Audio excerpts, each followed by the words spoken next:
It's in you, Lord, my strength. It's in you, Lord, my hope. It's in you, Lord. It's in you, my life. My life. It's in you, Lord, my strength. It's in you, Lord, my hope. It's in you, Lord. It's in you. I'll praise you with all of my life. I will praise you with all of my strength. With all of, come on, church. With all of my strength, all of my hope is in you. My life is in you, Lord, my strength is in you, Lord, my hope is in you, Lord, in you, it's in you, it's in you, it's in you, my life. Amen po ba? Sino gustong magalak ngayong gabi? Amen. Na kahit pagod kayo, amen. Sabi nga ng Panginoon, amen, come to me. Amen. And He will give the rest. Amen. At ito yung ano yung rest na yon, amen. Yun yung nagpupuri ka. Amen. Diba? Napaka-ironic. Sumasayaw-sayaw ka, kumakanta-kanta ka. Diba dapat napapagod ka? Pero sabi ng Panginoon, magpuri ka, lalakas ka. Amen po ba? Sabi mo sa katabi mo, this is the day. Amen. To give Him praise. Hallelujah. This is the night. Amen. Sige na kali.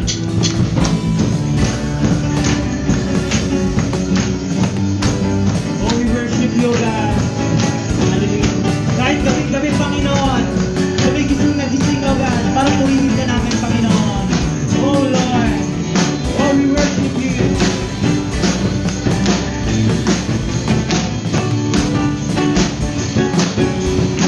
Are you ready? Come on. This is the day that the Lord has made.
and all my dreams, and all my plans, Lord, I place them in your hands. I give myself.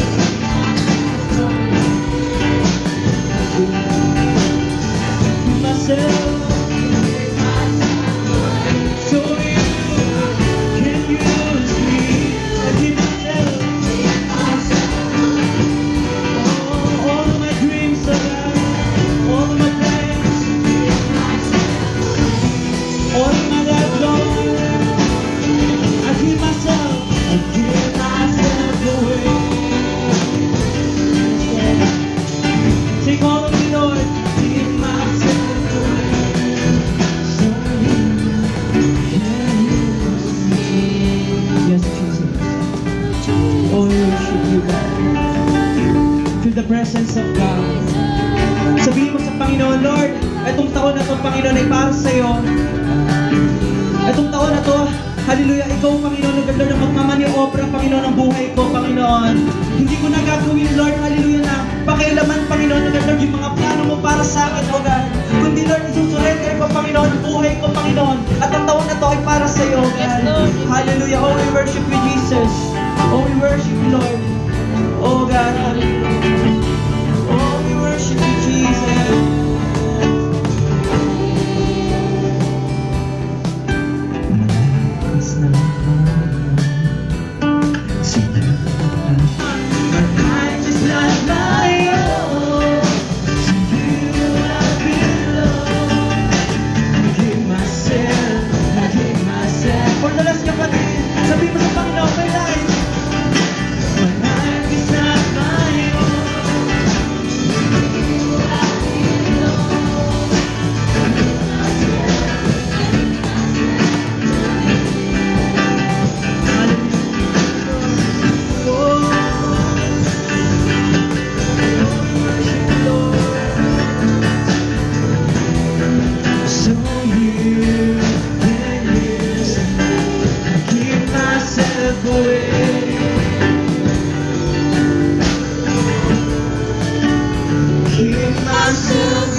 My life is not my own.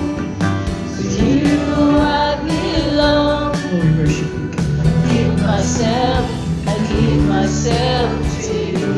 My life is not my own. My life is not my own. Maraming Christian, sasabihin nila, love nila si Jesus, pero kailanman hindi sila humingi ng tawad kay Lord. Dahil kung humingi ka ng totoong patawad kay Lord, yung puso mo ang automatic na naibigay mo sa Kanya at papaguhin na yung Lord.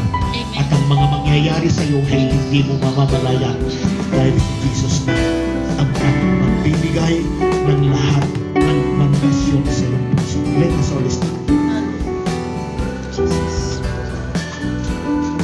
Oh, you alone deserve all glory. Oh, you alone deserve all praise.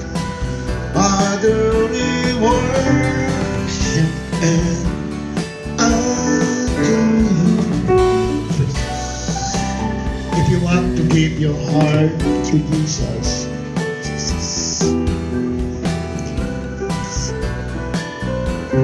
please remain to focus on Him. Because Jesus wants to talk to you solemnly. Mahalaga na ibigay mo yung puso mo na yung tumagas. Siyang nagsasabi according to Romans chapter 5:8, ongoing. He's saying, moment by moment by moment, He's saying, I love you. I love you. I love you. Yan ang ipinapabot sa iyo ni Lord.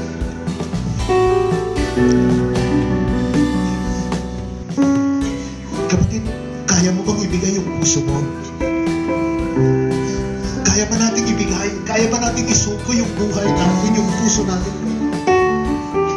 Yung totoo. Gusto niya kasi lumakad ka ngayong 2024 kasama siya.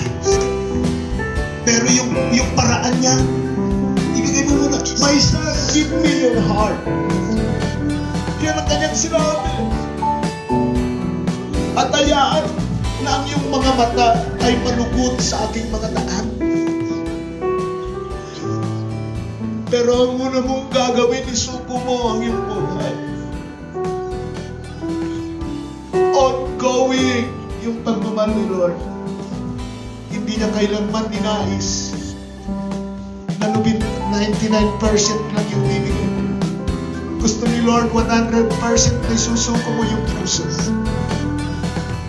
Ready ba? Before we close, sino yung gustong magsuko sa Panginoon Diyos na yung inaanyayahan ka na rin?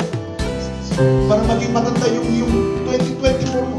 Hindi na ako magpapaligoy-ligoy pa. Kung isa yung pupunta dito, magpapasalamat ako sa Diyos. Ngayon, inaanyayahan ka ng Panginoon Diyos dito. Dalhin mo yung paa mo dito at isuko mo ang iyong buhay at ibigay ang iyong puso. Sige kapatid, aminin lang na bibigay ko sa iyo. Tatatlo lang, Panginoon, yung gustong magsuko ng kanyang buhay ngayon. Sige kapatid, binibigyan ka ng aminin para sumuko kay Lord ngayon. Inaanyahan ka dito. Kayong apat na lumana na gustong magsumali kay Lord, kapatid.